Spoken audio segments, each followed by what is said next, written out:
अथ मन्त्रपाठः।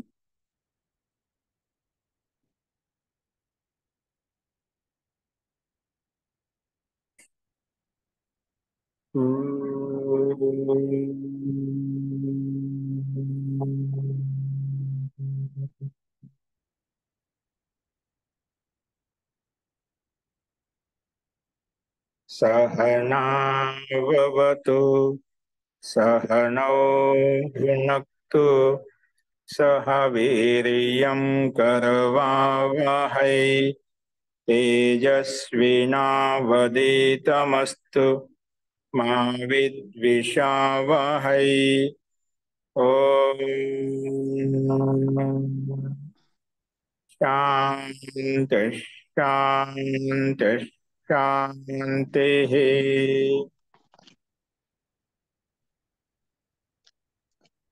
सर्वेभ्यो नमः। అందరికీ నమస్కారం.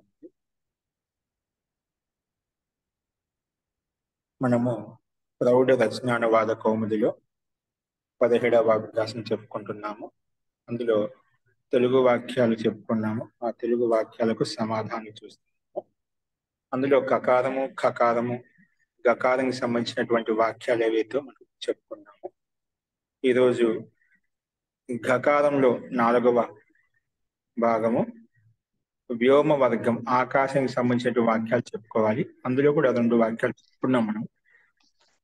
సూర్యుడు ఉదయిస్తున్నాడు మరియు చంద్రుడు అస్తమిస్తున్నాడు. సూర్య ఉదయతి చంద్రమాచ అస్తమయతి అని చెప్పుకున్నాము.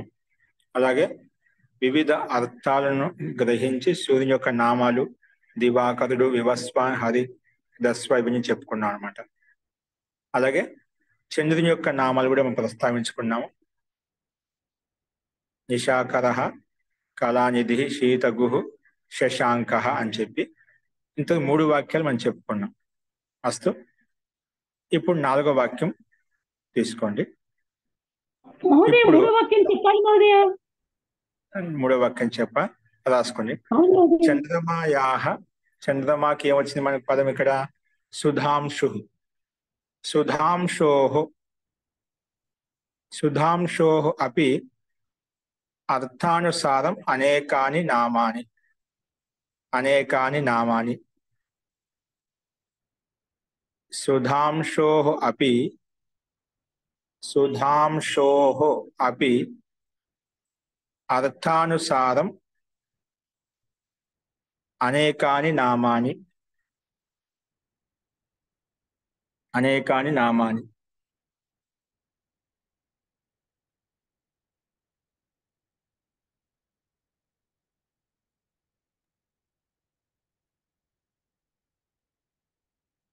అనేకాని మహోదయ నామాని.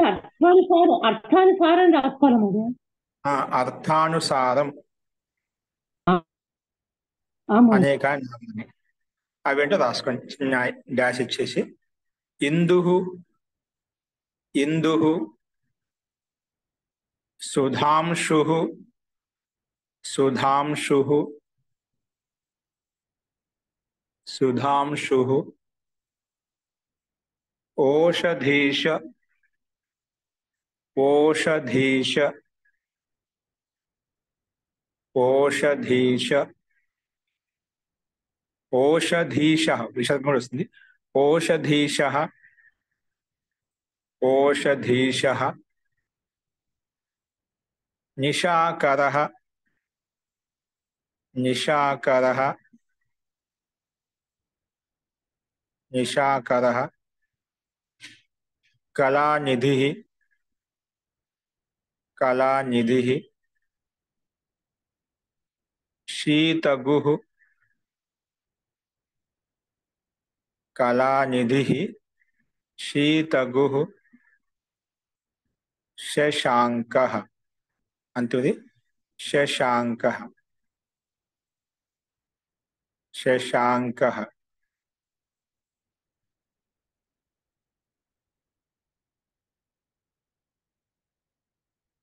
శీతగుః శశాంకః.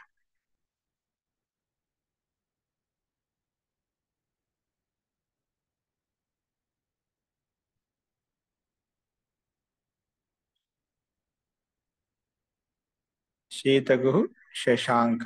ఓకేనా? ఇవి మనకు చంద్రుని యొక్క భిన్న భిన్న నామాలు అర్థానుసారంగా చెప్పుకున్నాం అనమాట.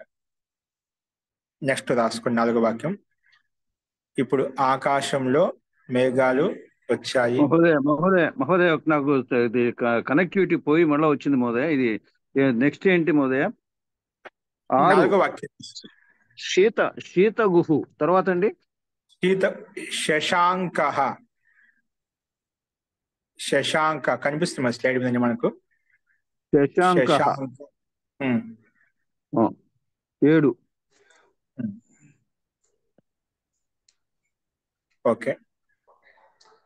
అదే Next చివర చూడండి. చా అని పెట్టాలండి, లేకపోతే ఇచి అని పెట్టాలండి చివర? శశాంకశ్చ ఇతి. శశాంకశ్చ ఇతి. శశాంకశ్చ ఇతి. వస్తుంది.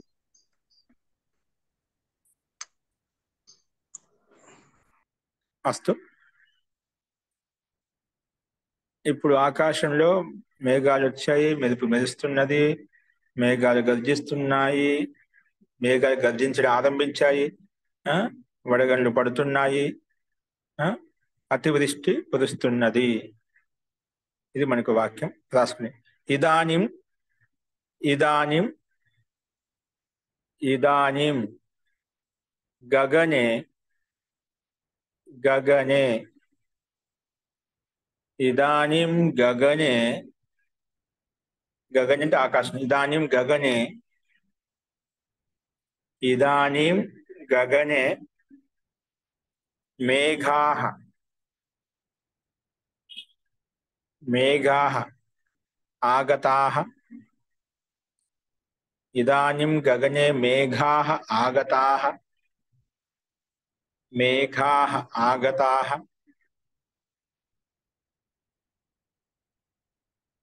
విద్యుత్ అవిద్యోతత్ వియతి జీమూతాః. వియతి చెప్పుకోవచ్చు. వియతి జీమూతా శబ్దం వచ్చింది. ఇది ఒకటి. జీమూతాః అంటే మనం ఇక్కడ శబ్దకోశంలో చెప్పబడింది. జీమూతాః అంటే మేఘాలు. ఈ నూతన పదం వచ్చి అది రాసుకోండి. వియతి లేదా వియతివుడి శబ్దం వచ్చిందా ఆకాశానికి. వియతి అన్న గగనం అన్న ఆకాశం అన్న అది రాసుకోవచ్చు. వియతి శబ్దం కొంచెం కొత్త శబ్దం కాబట్టి వియతి కూడా రాసుకోవచ్చు, ఇబ్బంది. వియతి సౌదామిని అని కూడా వచ్చింది. జీ. సో వియతి గగనం ఆకాశం మొత్తానికి సప్తమి భక్తిలో వియతి జీమూత. జీమూత అంటే మేఘాలు. జీమూత జీమూత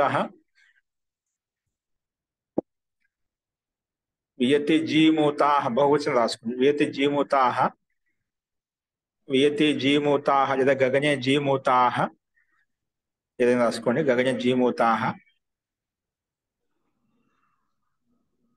ఆగతాః ఆగతాః.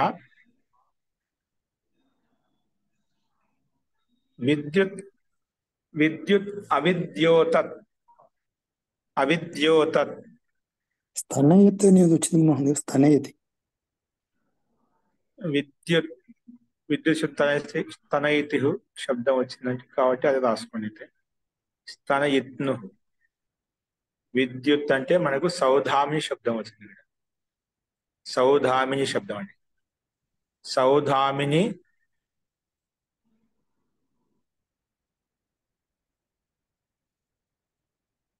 సౌ వ్యోధ్యత్. సౌధామిని సౌధామిని అనేది మనకు విద్యుత్తులు అని. విద్యుత్ అంటే దాదాపు అదే తీసుకుంటాం. బహువచనం తీసుకున్న సౌదామిన్య తీసుకోవచ్చు, మనకి ఇబ్బంది లేదనుకోండి. సౌదామిన్య అంటే మేఘ అంటే మెరుపులు అంటే కదా బహువచనంలో. అలాగా సౌదామిన్య సౌదామిన్య సౌదామిన్య సౌదామిన్య.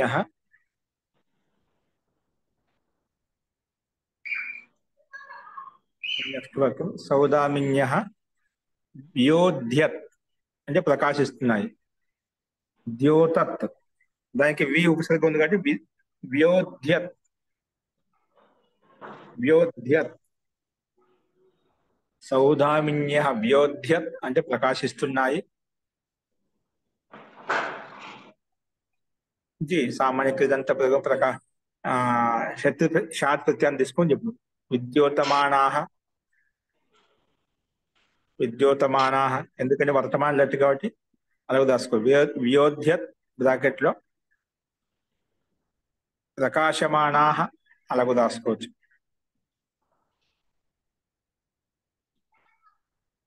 ప్రకాశమానాహ. ప్రకాశమానాహ అస్తు. యోధ్యత్ ప్రకాశమానాహ. మళ్ళీ బాధలోంక గర్జన. బాధలకి మనకు జీమూతానాం గర్జనం. జీమూతానాం గర్జనారంభ. జీమూతానాం గర్జనారంభ అంటే మేఘాలు గర్జనం ప్రారంభించాయి. జీమూతానాం గర్జనారంభ.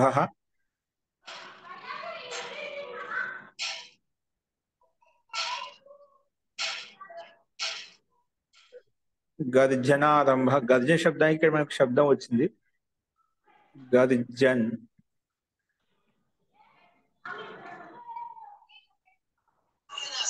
జీమూతాః స్నానితం వచ్చింది. ఏంటండి? స్నానితం గర్జన. స్నానితం. స్తనితం. స్తనితం. స్తనితం అండి. స్తనితం అది స్తనితం కాబట్టి స్తనితానాం గర్జనారంభ. స్తనితానాం గర్జనారంభ లాస్ట్ లో ఉంది అంతిమ పదం. స్తనితానాం గర్జనారంభ. జీమూతానాం మహోదయ. ఆరభ్యతే ఆరంభిస్తున్నాయి అనకుండా భూతకాలం చెప్పామండి. ఓకేనా? జీమూతానం గర్జనారంభ ఆరంభమయ్యాయన్నమాట. ఆరంభ అంటే ఇక్కడ ఇదంతా కృదంత రూపం అన్నమాట. గర్జనారంభ. అలాగే నెక్స్ట్ వచ్చేసి ఓలే పడని లగే. ఓలే అంటే ఇక్కడ మనకు శబ్దం వచ్చేసింది. అది శబ్దం వస్తుంది మోదయ. మీరు చెప్పేది నాకు మోదయ, మీరు చెప్పేది కొంచెం సరిగా వినపడడం లేదు మోదయ. ఎవరో శబ్దం చేసి అరుస్తున్నారు మోదయ.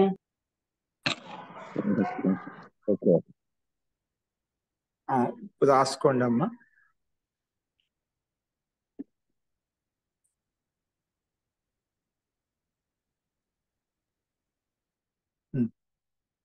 కరకాహ. కరకాహ అంటే వడగండ్లు.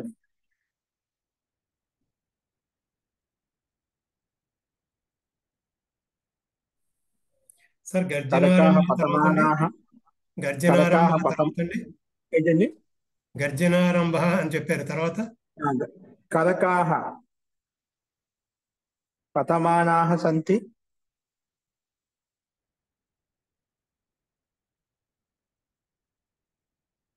కరకాహ పతమానాహ సంతి.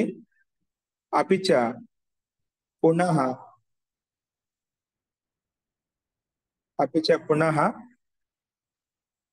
అతివృష్టి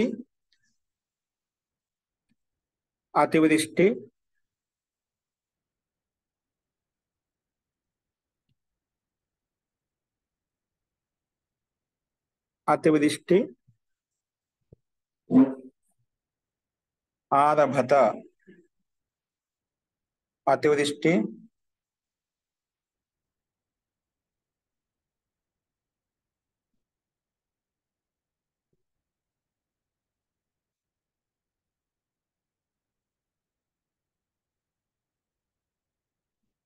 మహోదయ కరకాహ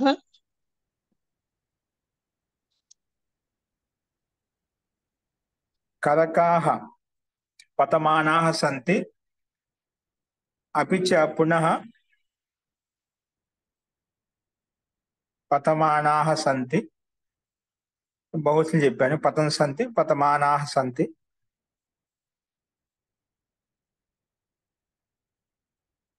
పతమానాహ సంతి. అలాగే అతివృష్టి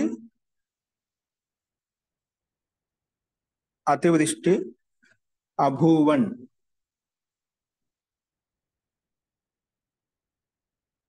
అతివృష్టి అభూవన్ नहीं अभवन लाइन अतिवृष्टि अभवन లేదా బభూవుః బభూవ బభూవతు బభూవుః అతివృష్టి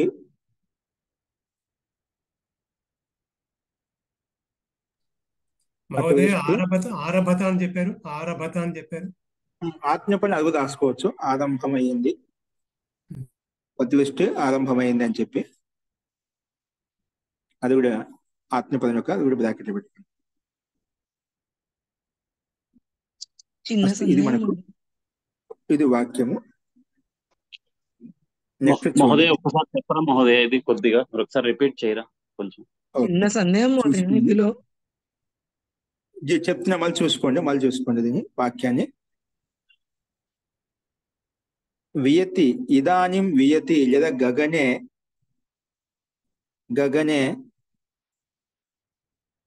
వియతి లేదా గగనే జీమూతాః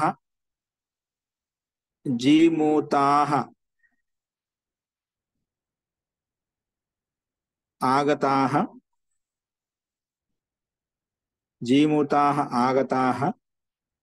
గగనే యదా వియతి జీమూతాః ఆగతాః విద్యుత్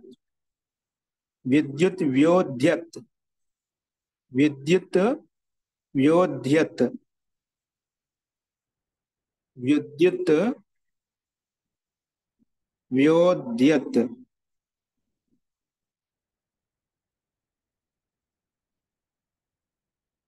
లేదా విద్యుత్ ప్రకాశమానాః సంతి. అది చెప్పుకున్నాం. విద్యుత్ వ్యోధ్యత్ లేదా ప్రకాశమానాః సంతి. విద్యుత్ వ్యోధ్యత్ లేదా ప్రకాశమానాః సంతి.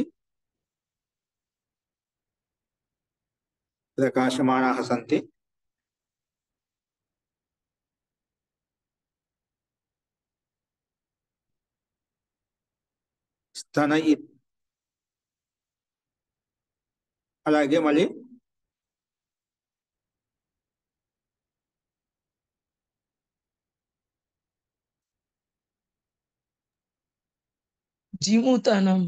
జీమూతానాం మేఘాలు కదా. జీమూతానాం గర్జనారంభః కరకాః పతమానాః సంతి.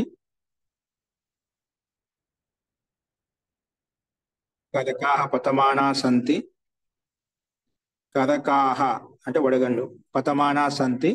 అపి చ పునః అతివృష్టి బభూవుః లేదా ఆరభత లేదా ప్రారంభమైంది. ప్రారభత ఇది కూడా ప్రారంభం యాడ్ చేసుకుని చెప్పుకోవచ్చు.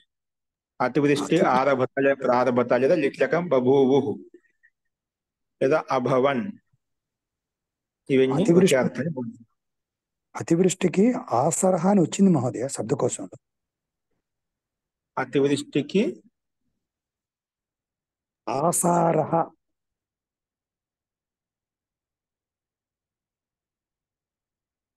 ముసలాధార వర్షాన్ని ఆసారః అభవన్ లేదా బభూవుః.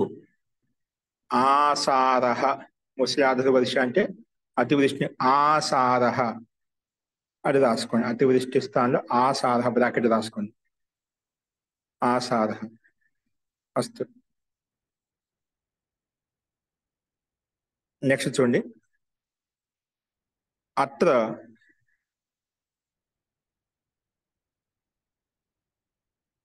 అత్ర ఇంద్రధనుస్సు దృశ్యతే. అత్ర ఇంద్రధనుషు దృశ్యతే. మోదీ ఇంద్రాయుధం వచ్చింది మోదీ. అత్ర ఇంద్రాయుధం దృశ్యతే అది రాసుకోండి.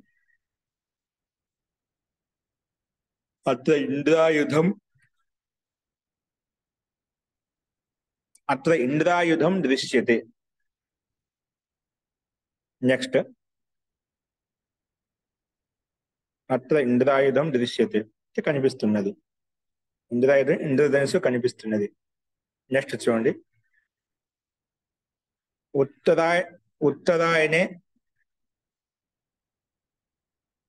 ఉత్తరాయణే దివః బృహద్భవతి. దివః అంటే దినం అన్నమాట. దివః బృహద్భవతి అపి చ దక్షిణాయనే లఘుర్భవతి. దివః లఘుర్భవతి. ఉత్తరాయణే దివః బృహద్భవతి అంటే గురువు భవతి. అపి చ దక్షిణాయనే లఘుర్భవతి. లఘుర్భవతి.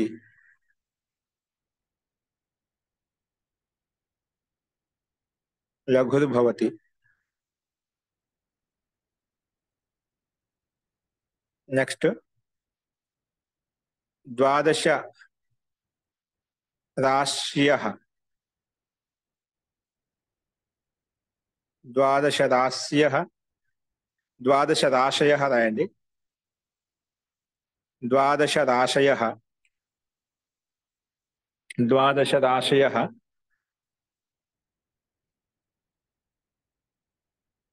మేషః. అవి ఏంటో ఏంటంటే అవి మేషరాశి, మేషః, వృషః,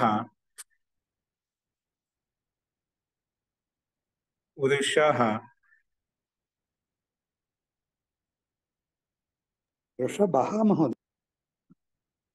వృషభః,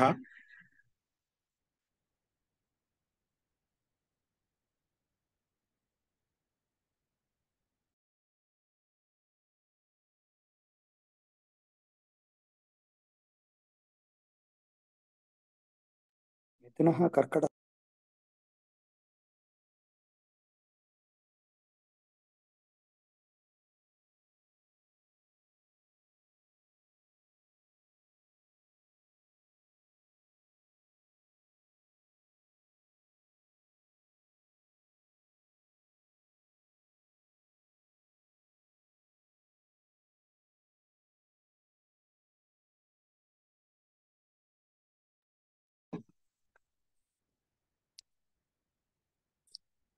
క్షమ్యతాం.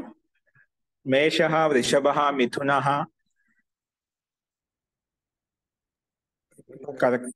కర్కటः, కర్కాటకः. కర్కటः అంటావు, కర్కాటకः అంటావు.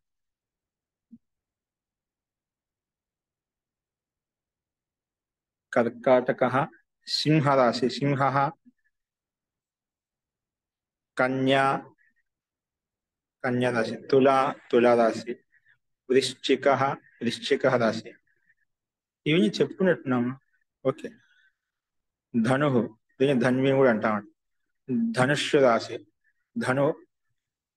ధనుస్సు రాశి,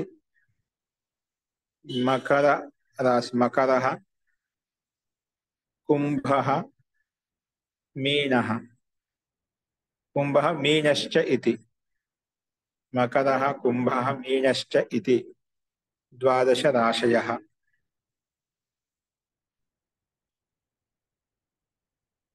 మేషః, వృషభः, మిథునः, కర్కాటకः, సింహः, కన్యా, తులా, వృశ్చికः, ధనుః లేదా ధన్వి, మకరः, కుంభः, మీనశ్చ ఇతి. ఏతే ద్వాదశ రాశయః. ఏతే ఇవిని 12 రాశులు. నెక్స్ట్ నవగ్రహాः సంతి. నవగ్రహాలు ఉన్నాయి, 9 గ్రహాలు ఉన్నాయి. నవగ్రహాः సంతి.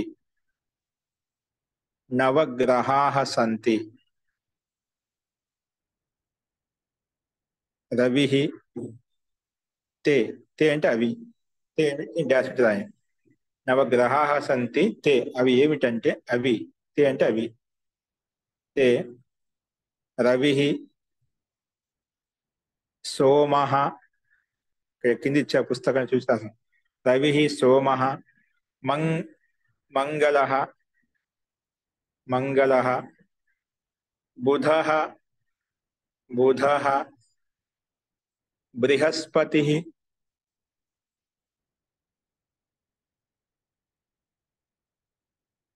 बृहस्पतिः शुक्रः शुक्रः शनिः शनिः राहुः राहुः केतुश्च राहुः केतुश्च नवग्रहाः नवग्रहाः सन्ति ते रविः सोमः मंगलः बुधः बृहस्पतिः शुक्रः शनिः राहुः केतुश्च इति కేతుశ్చ ప్లస్ ఇది రెండింటి మధ్య సంధి చేస్తే కేతుశ్చేతి అయిపోతుంది మళ్ళీ కేతుశ్చ ఇది ఓకే ప్రారంభంలో వీడియో పెట్టుకోండి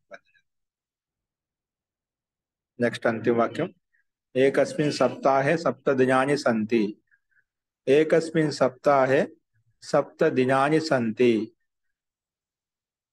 తొమ్మిదవ వాక్యం ఏకస్మిన్ సప్తాహే एकस्मिन् सप्ताहे सप्त दिनानि सन्ति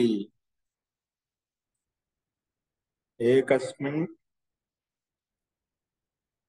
सप्ताहे सप्त दिनानि सन्ति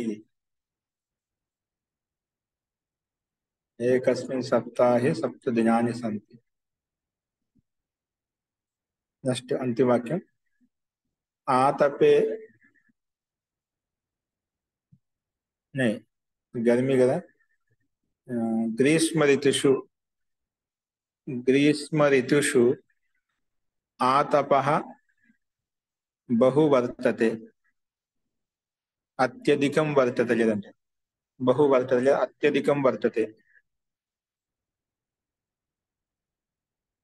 शरद ऋतौ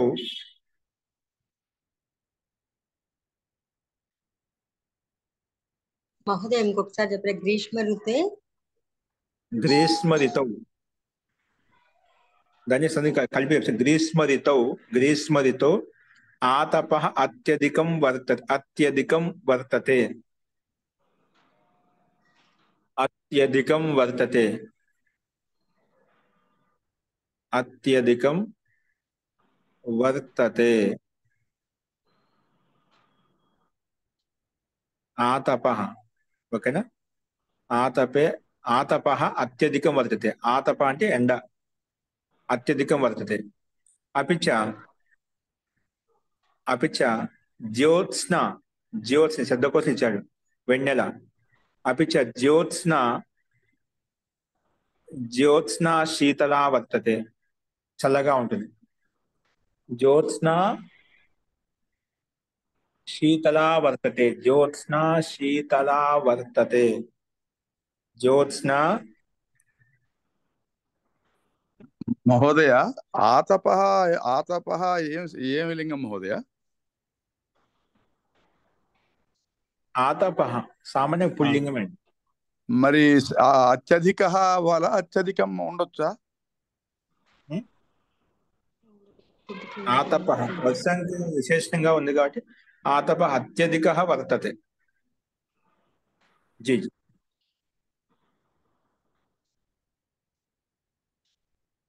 आतपः अत्यधिकः वर्तते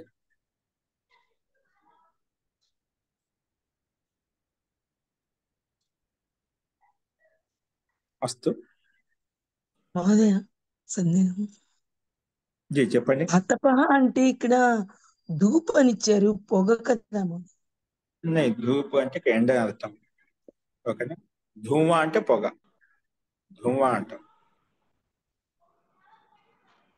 అస్తు ఈ రకంగా మనం ఈ వాక్యాలకు సమాధానం గ్రీష్మ ఋతౌ ఆతపః అత్యధికः వర్తతే శరదృతౌ अपि च శరదృతౌ ज्योत्स्ना शीतला वर्तते शरदृतौ ज्योत्स्ना शीतला वर्तते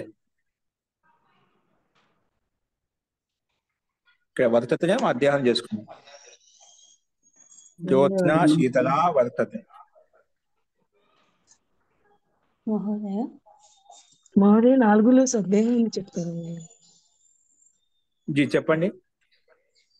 మహోదయ 6వ వాక్యంలో ఉత్తరాయణంలో పగలు ఎక్కువగా ఉంటుంది అన్నప్పుడు ఉత్తరాయణే దివ బృహత్ భవతి అంటే దివ అనేది అదే అవ్యయం కదండి, అక్కడ శబ్దరూపం ఉంటుందండి.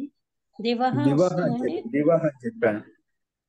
దివా అని ఉండాలి, దివహ శబ్దరూపం దివహ అంటే ఉంటుందండి. దినము, దినవాచక శబ్దం. దినవాచక శబ్దం కదా అంటే అది అవ్యయమో అనుకున్నాను. చెప్పలేదు అవ్యయం అవే పదం కాదండి అది. కాదు కదా, అస్తు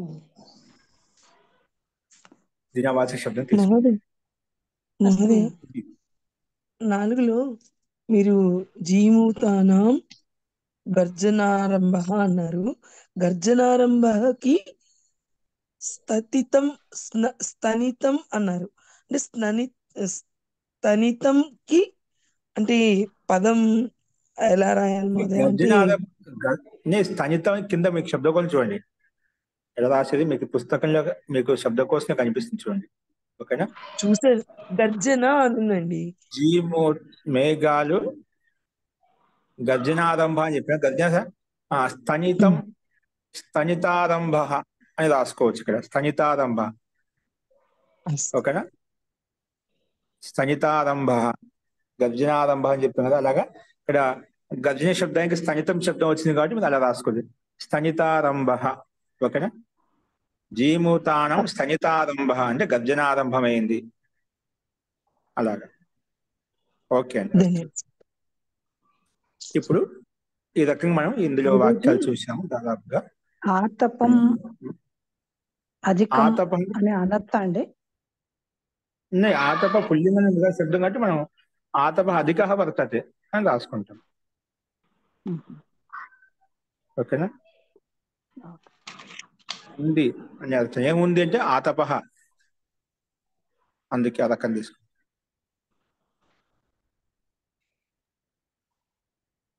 అస్తు, ఇప్పుడు 18వ అభ్యాసం రాసుకోండి. 18వ అభ్యాసం మీకు రాసుకోండి, శబ్దకోశం రాసుకోండి. అభ్యాసం 18. అభ్యాసం 18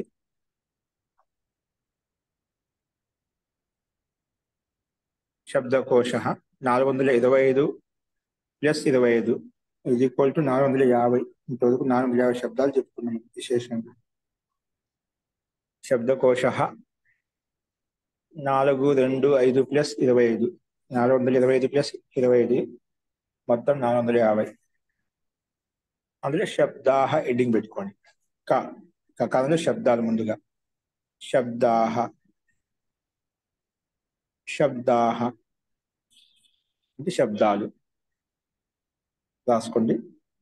స్వశ్రు శబ్దం, మొట్టమొదటి శబ్దం అంటే స్వశ్రు అంటే చెల్లెలు. చెల్లెలు ఇది స్వశ్రు శబ్దం స్త్రీలింగ శబ్దం అండి. ఇది రాసుకోండి. స్వశ్రు శబ్దం ఒకసారి మనకు దుకారం దగ్గర ఏ లింగం సందేహపడుతున్నాం. ఇది దుకారంత స్త్రీలింగ శబ్దం, స్త్రీలింగం అని అది రాసుకో బ్రాకెట్లో. స్వశ్రు అంటే చెల్లెలు, బెహన్.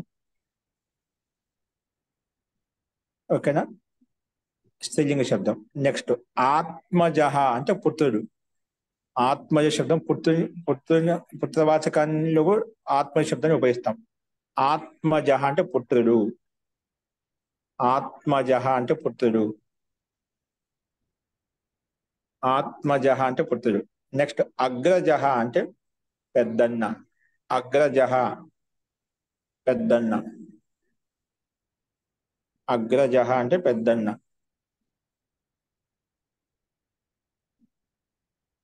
అనుజ చిన్నన్న. చిన్న తమ్ముడు.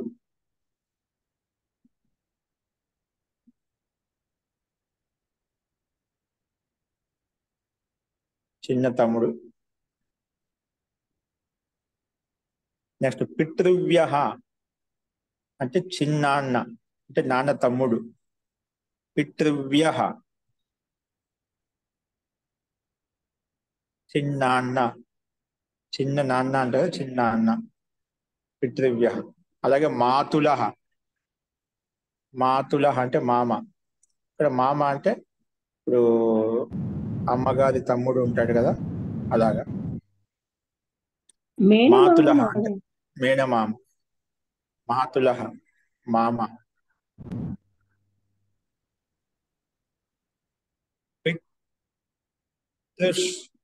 పితృశ్వశ్రు, పితృశ్వశ్రు, పితృశ్వశ్రు,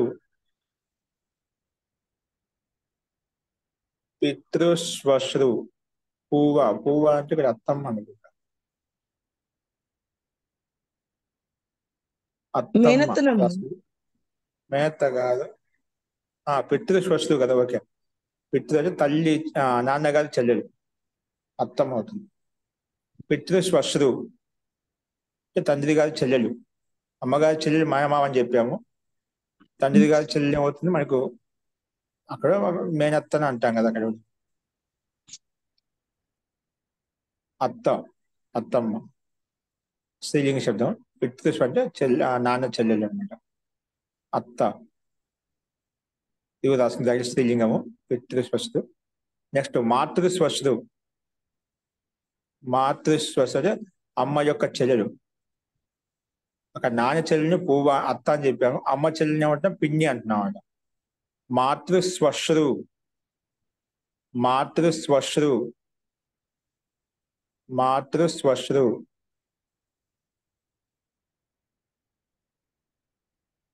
అంటే పిన్ని, చిన్నమ్మ మహోదయ.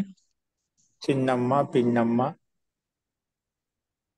ఏం రాసుకోవచ్చు.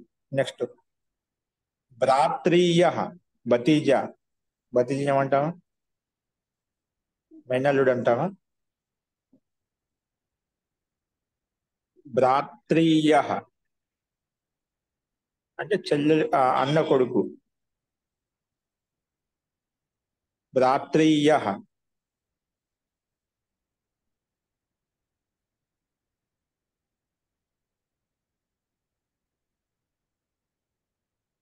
భ్రాత్రీయ, భతీజ.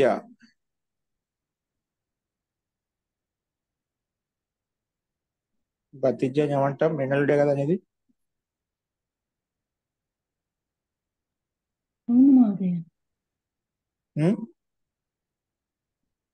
ఇంతేనా హిందీ పదం? మేనల్లుడు. నెక్స్ట్ స్వశ్రీయ, చెల్లెలు భానుజ. స్వశ్రీయ,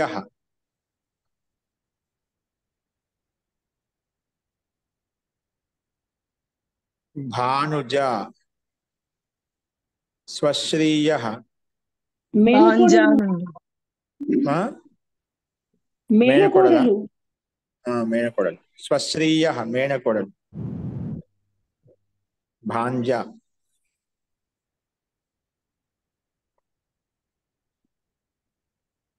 మేనకోడలు స్త్రీలింగంలో బాంజీ మీద బాంజీ అంటామంట. ఇక్కడ పుల్లింగానే తీసుకుంటాం, భాంజా.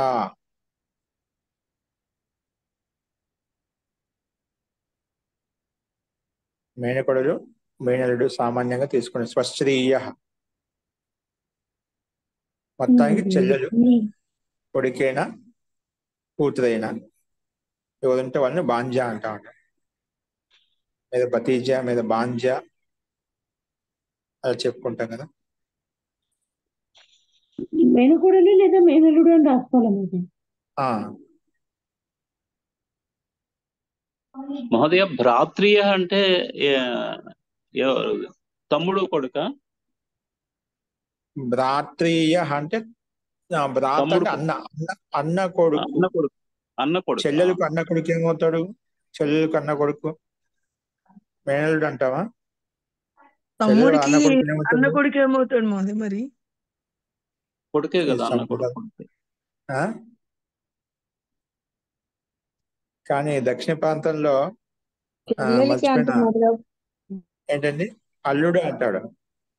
ఇక్కడ స్త్రీని ఉద్దేశించి చెప్తున్నా సార్. చెల్లెలకు అన్న ఆ, కొడుకు అనే అర్థం.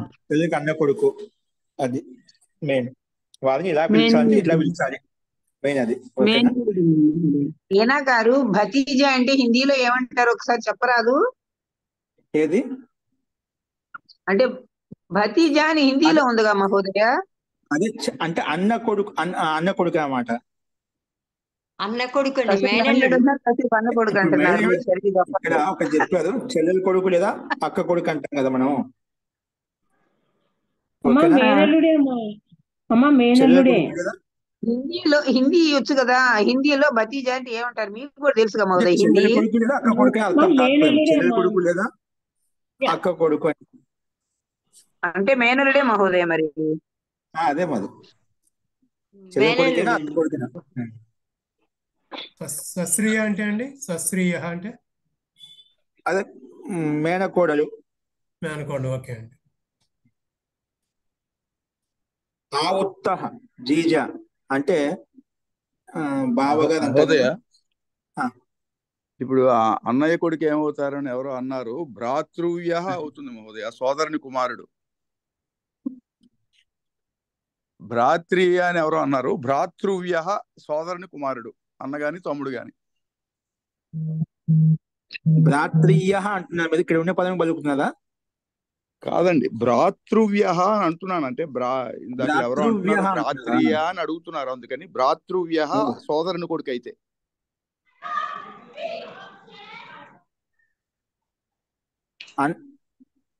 ఇక స్త్రీలింగంలో అంటున్నారు మీరు.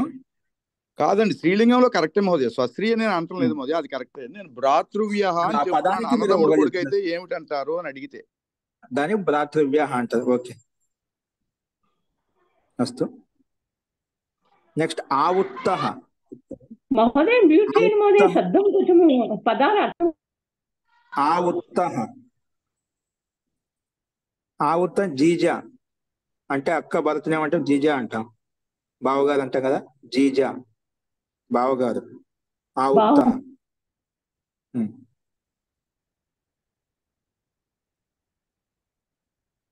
నెక్స్ట్ భ్రాతృజాయ అంటే అన్న భార్య, వదిన. భ్రాతృజాయ, భ్రాతృజాయ వదిన. స్నుషా కోడలు, పుత్రవధు అంటే పుత్రవధు. స్నుషా అంటాం కోడలు, కోడలు. స్నుషా అంటే కోడలు. పితృవ్యపుత్ర, పితృవ్యపుత్ర. పితృ అంటే చిన్నాన్న కొడుకు, చచేరా భాయ్ అంటాం, అంటే చిన్నాన్న కొడుకు. పితృవ్య, పితృవ్య అంటే చిన్నాన్న అని చెప్పి, చిన్న నాన్న అని చెప్పి అతని కొడుకును పితృవ్యపుత్ర.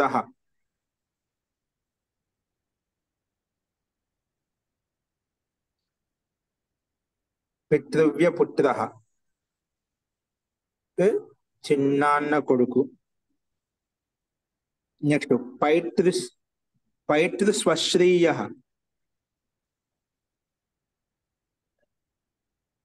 పైతృస్వశ్రీయ.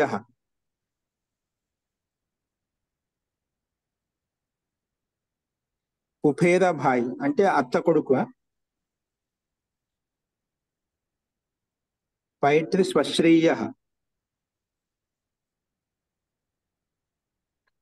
అంటే నాన్నగా చెల్లెలు కొడుకు, ఇది అక్క కొడుకు. పైతృస్వశ్రీయ అత్త కొడుకు.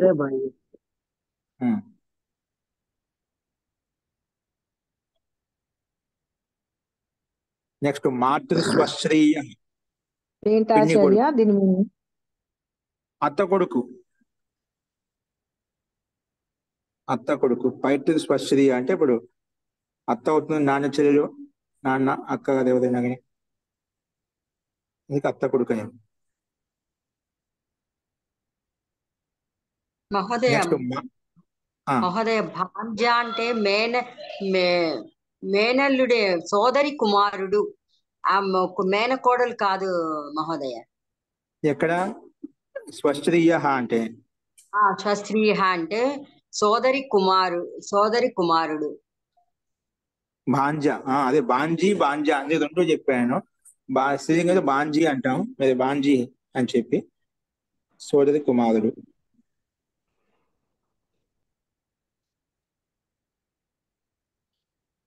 కుమార్తె అవి స్త్రీలింగం తీసుకుంటే వివక్షను బట్టి స్వస్త్రీయ శబ్దం వస్తుంది. అక్కడ కూడా మనం తీసుకోవచ్చు వివక్షను బట్టి.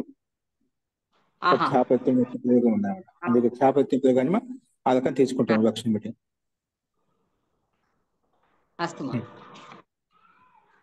నెక్స్ట్ మాతృస్వశ్రీయ అంటే పిన్ని కొడుకు. మాతృస్వశ్రీయ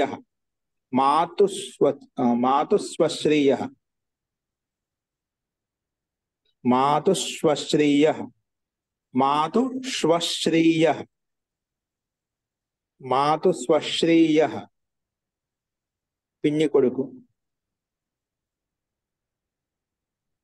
చూసి రాసుకుని తప్పు లేకుండా. జామాతృ. నెక్స్ట్ జామాతృ పుల్లింగ శబ్దం ఇది. అక్కడ స్వశ్రు స్త్రీలింగ శబ్దం, ఇక్కడ జామాతృ శబ్దం చూడండి. జామాతృ పుల్లింగ శబ్దం, అల్లుడు. జామాతృ అంటే అల్లుడు, జామాత అంటాం కదా. దీనికి మూల శబ్దం ఇచ్చారు.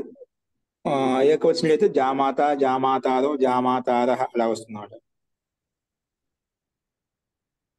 జామాతృ పుల్లింగ శబ్దం, అల్లుడు. పౌత్ర మనవడు.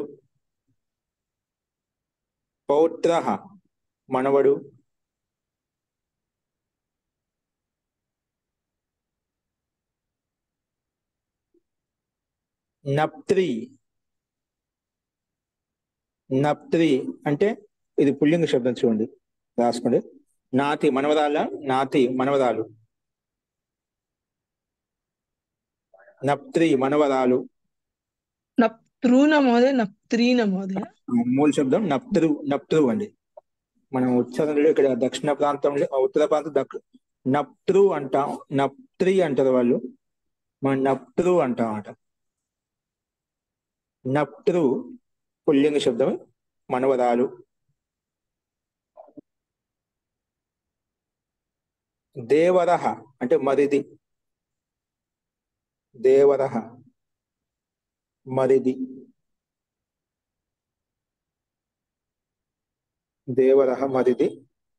నెక్స్ట్ జ్ఞాతి. ఇది పుల్లింగ శబ్దం చూడండి, సంబంధి. జ్ఞాతి శబ్దం సంబంధి అర్థం ఉంది చూడండి. ఇది కొత్త పదం. జ్ఞాతి అంటే మరి ఏదో జ్ఞానార్థంలో లేదంటే ఇంకా భిన్నార్థంలో జ్ఞాతార్థం తీసుకెళ్తాం. ఇక్కడ జ్ఞాతి అంటే సంబంధి వ్యక్తులు జ్ఞాతి అంట. మా సంబంధిక వ్యక్తులు అండి, మా పూర్వీకులు అండి అంటాం కదా, అలాంటి అర్థంలో జ్ఞాతి శబ్దం ఇక్కడ సంబంధి జనులు. సంబంధితులు బంధువులు కాదు. మహోదయ, జ్ఞాతులు అంటే ఒకే ఇంటి పేరు గలవాళ్ళు మహోదయ. జ్ఞాతి సంబంధి అంటే సంబంధం. దాని ఇంకా సూక్ష్మంగా వెళ్తే మీరు చెప్పింది ఒకే జాతికి చెందిన వాళ్ళు, ఒకే జాతి కుల లక్షణాలు కలిగిన వాళ్ళు తీసుకుంటారు జ్ఞాతి. ఓకేనా? ఓకే, ఉత్తమం. కుటుంబ సభ్యులు, ఒకే బంధు బాంధవులు అంటాం కదా, అక్కడ మనం అన్ని గోత్రాలు వంశాలు మొత్తం తీసుకుంటాం. నెక్స్ట్ జ్ఞాతులు అంటారండి. జ్ఞాతులు సంబంధికులు అది చెప్పుకోవచ్చు. దాయాదులను కూడా అంటారు మహోదయ. దాయాదులు జీ అలాగే చెప్పుకోవచ్చు. అంటే వాళ్ళ జ్ఞాతికి సంబంధించిన వాళ్ళని చెప్పి దాయాదులు అలాగే చెప్పుకోవచ్చు. నెక్స్ట్ సంబంధిన్ ఇది మూల నకారం శబ్దము. సమధి అంట. సమధి ఇక్కడ చూడాలి. సంబంధిన్ అంటే సమధి.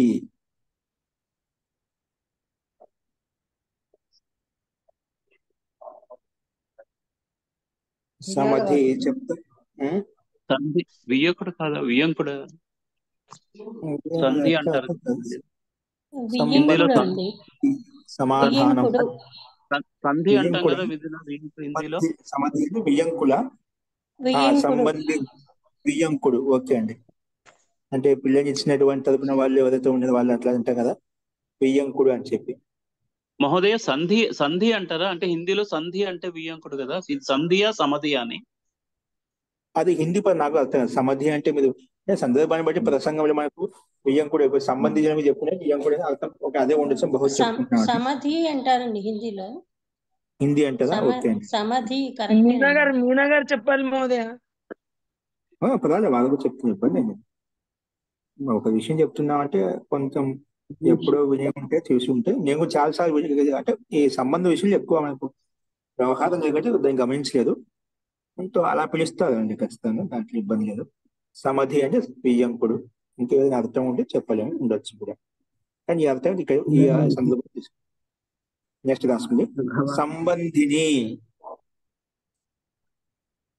వియ్యంకుడు వియ్యంకురాలు. సంబంధిని స్త్రీలింగ శబ్దం కాబట్టి వియ్యంకురాలు అలా తీసుకోవచ్చు.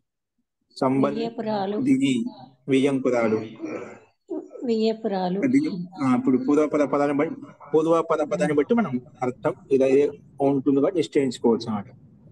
సంబంధిని వియ్యంకురాలు.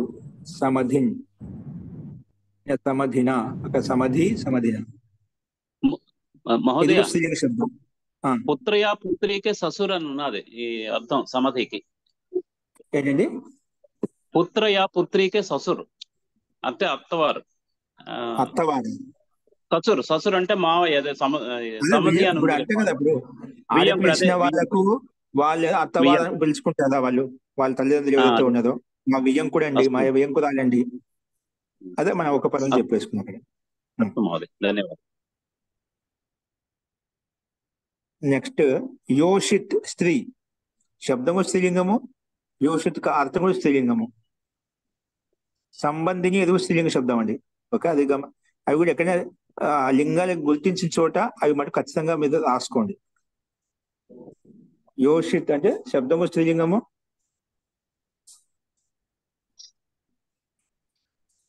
అవును అర్థగా స్త్రీ శబ్దం. ఓకేనా? నెక్స్ట్ పురంధ్రిహి. పురంధ్రిహి పురంధ్రిహి ఇది స్త్రీలింగ శబ్దము. సధవా స్త్రీ అంటే స్త్రీ అండి. స్త్రీ శబ్దము స్త్రీలింగంలో ఉంది, దాని యొక్క అర్థం కూడా స్త్రీ అర్థము. నెక్స్ట్ పురంధ్రిహి.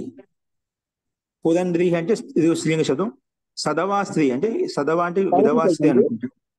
ముత్తైదు ముత్తైదు ముత్తైదు అనా మహోదయ? ముత్తైదు స్త్రీ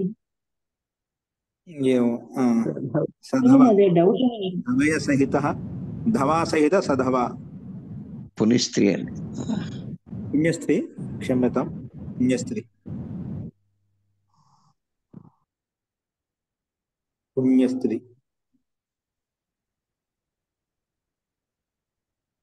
ముత్తైదు.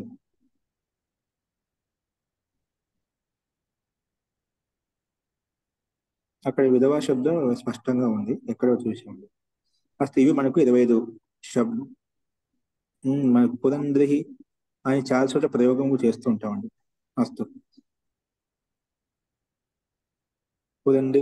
పురంధ్రి యోషా జిష్ణు రథేష్టాః సవేయువాస్య యజమానస్య వీరో జాయతాం నికామే నికామేనః పరిజన్యో అభివర్షతు అని చెప్పి అక్కడ పదం వచ్చేసింది. ఓకే అండి. మహోదయ సధవ అంటే పుణ్యస్త్రీ, సౌభాగ్యవతి. జీ జీ సౌభాగ్యవతి. అస్తు ఈ రకంగా మనము ఈ అభ్యాసం 18లో ఉన్నటువంటి మనకు ఈ శబ్దకోశాన్ని మనం ప్రస్తావించుకున్నాము. వ్యాకరణ అంశాలంటూ మనం ఇది చూద్దామండి. రేపు ఇక్కడ నీ ధాతు ఇవ్వబడింది, ఆ నీ ధాతు రాసుకొని వచ్చేయండి. ఓకేనా? నీ ధాతువు. అలాగే సంఖ్యలు 11 నుంచి 100 వరకు ఇవ్వబడ్డాయి. ఇక్కడ 11 సంఖ్య నుంచి 100 వరకు ఎట్లా అనేది ఆ విషయాలు ఏంటో మనం రేపు చెప్పుకుందాం అండి. అస్తు రేపైతే నీ ధాతు మనకు సంపూర్ణంగా రాసుకొని వచ్చిండు. మీకు ధాతు సంఖ్య 27 ఇవ్వబడింది చూడండి, అది గమనించండి. అస్తు శాంతి పాఠ.